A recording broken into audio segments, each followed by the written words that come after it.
I would like to demonstrate how to work with Bond Apatite for socket preservation technique when you don't reflect the flap. Press the shaft against the palm of your hand until the first piston reaches the blue line. Now the material is already activated. Remove the syringe head, approach to the socket side and eject the material into the socket.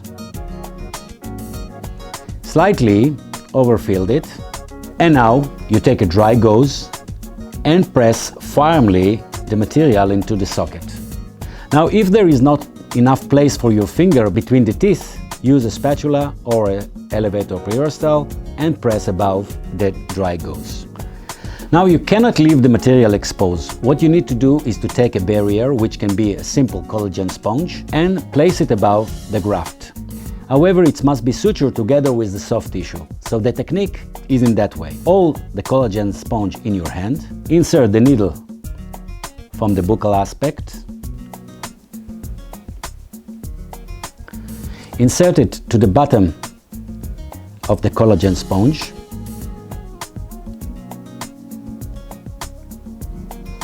and from up to down,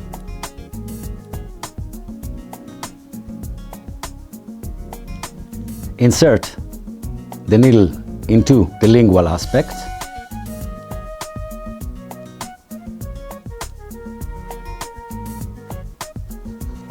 and place the sponge above the grafted site and make your first suture to stabilize the collagen sponge in place. Now remember that the collagen sponge must be stabilized together with the soft tissue by its first knot. After stabilizing the collagen sponge in place, or the membrane in place, you continue with a crisscross suturing in order to protect it in a better way.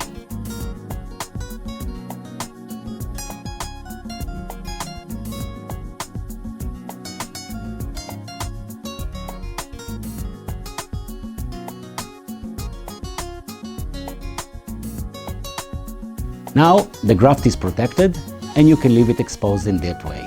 Soft tissue will migrate above the graft and will close the area. That's all. The second session demonstrates how it shouldn't and how it should be done. Because when you work with cement, it's completely different than how you work with granules. You should ignore all of your granules habit in order to work with cement. So here we can see the extraction. After the extraction, the material could not be used in increments like we do with granules. So suppose that you activate the cement with it in syringe properly. However, you cannot eject the material in increments or play with it like you work with granules, because as you can see, it's a mess and definitely it will never set. So this is the wrong way how to do it.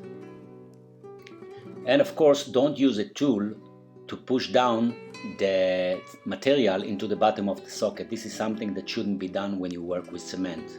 With granules we used to do it, but with cement not. Here is the correct way. Eject the material directly into the grafted site, press firmly for 3 seconds, remove the cement access, and then you must protect it by a simple collagen sponge, which must be secured with the surrounding soft tissue.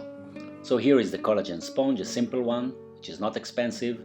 The only thing that you need to do is to trim it a little bit.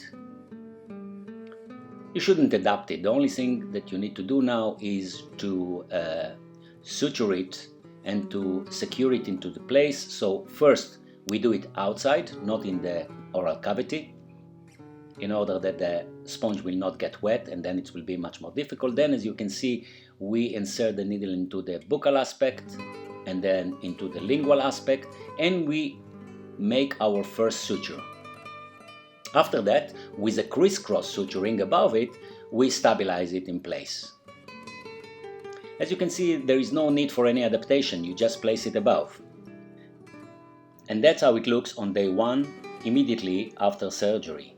Now, there is no fear because soft tissue know how to migrate rapidly and safely above the graft due to the nature of the cement.